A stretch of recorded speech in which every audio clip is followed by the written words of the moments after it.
So the other thing is, you wouldn't, and this gets to the gentleman's question, you know, we have our own life, right?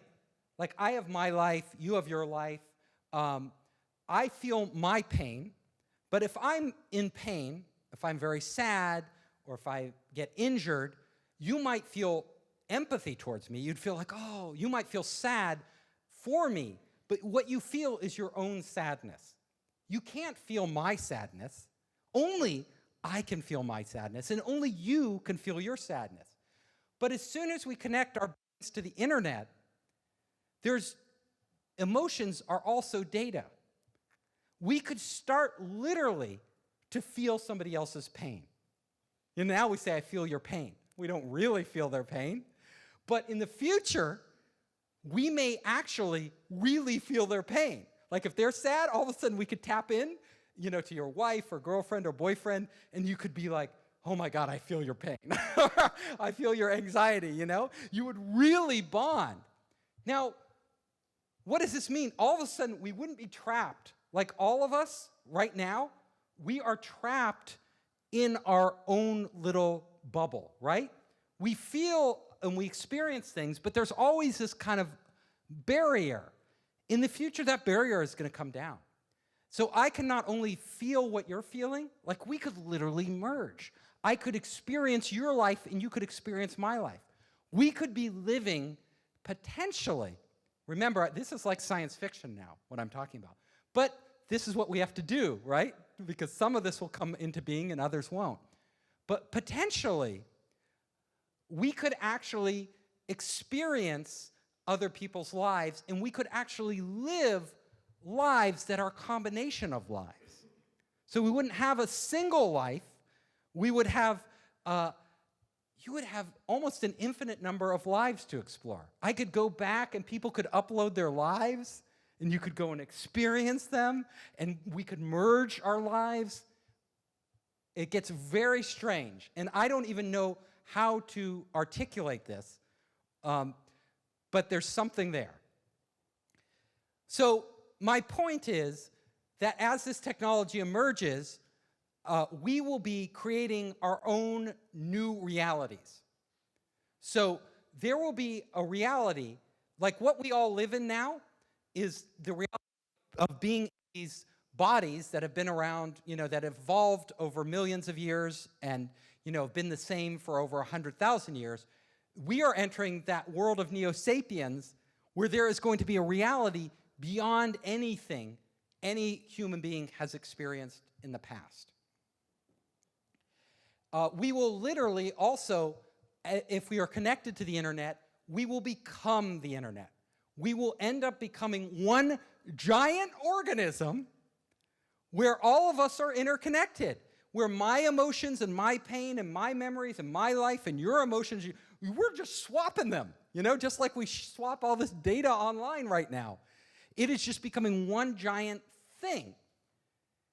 Now, a lot of mystical philosophers and great thinkers have posited the idea that heaven is that ultimate unification of all of consciousness, right?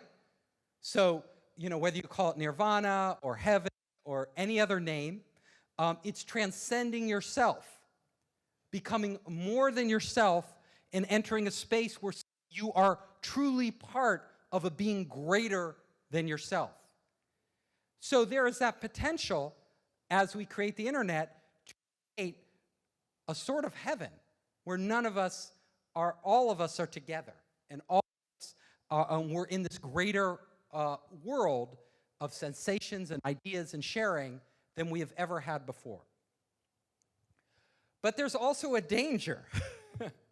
So, you know, like any technology, there are great things we could do, and then there are very horrible things that could result from it that are unanticipated. Now, if somebody hacks into your cell phone or your bank account, they can steal your identity. But it's not your real identity. It's more like your money. And that's bad enough, right? That's pretty bad if you get hacked and they steal your, you know, they do identity theft. But if they're connected, if your brain is connected directly to the internet, then it will be real identity theft. They could take you. They could literally erase you. They could reprogram you in a way without you even knowing it. So you think you're in control of your own will, but it's actually somebody else. And who do we trust with this technology? Well, apparently not Mark Zuckerberg. He didn't do that good a job at protecting our data. You know? Do we trust a government? Do we trust Donald Trump? Who do we trust? Yeah, decentralized, a blockchain, right? You're going to have technology that protects us, technology which really doesn't exist today, and it has to be so foolproof, and we have to have so much faith in it that we're willing to open up our brains to that potential of being hacked. So my final slide here is that, you know, our future could go two ways, right? We could literally create heaven on earth. So we are all one giant being, and we are all working in unison, and we are experiencing these amazing things. Or it could be hell, where there's some evil AI or evil people controlling everything we do, and we're more like zombies, you know? Where we don't even know it. Like, we think we're free, and we're not actually free. So whichever path we go down, I'm speaking to entrepreneurs around the world because I think we want to raise awareness for this. Like, all of you in the room here are some of the super creative, ambitious people who are embracing technology. Well, you're going to be building a lot of this. And in essence, you're going to be setting the direction for the future of humanity. So what you build, whether you like it or not, whether you think deeply about it or not, is going to have a profound impact on where we are headed as a human race.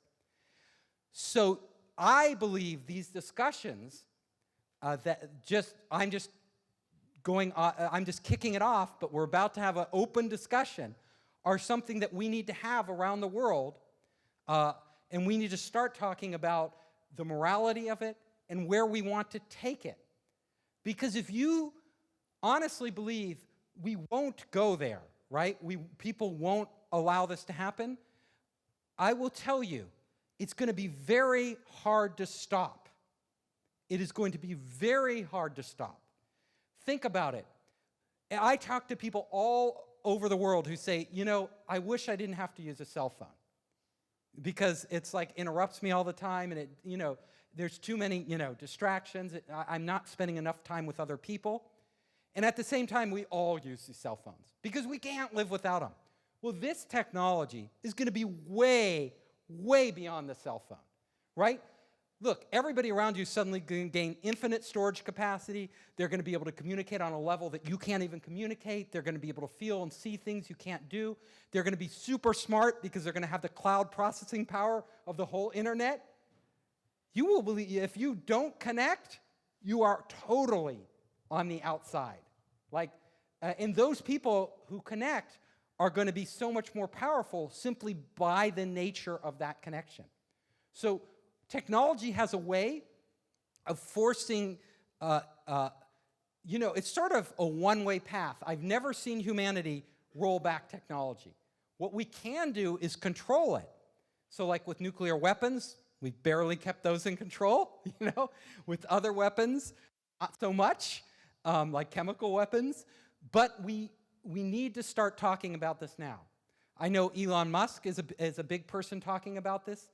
Any other people will be discussing it. So that is my talk. I just want to say before we open it up to questions, if you want to reach me or any of our team, Steve Austin, are you here? Yes, Steve's on our team. He's our lead instructor. He's an amazing guy. If you like me speaking, wait till you hear Steve. He's a passionate man. He's like amazing. And then Naomi's there. But you can just go to FOUNDERS.VC and you just contact us. We always respond. So we'll always respond. You won't be ignored. And, okay, thank you very much for for being here, and we are going to open it up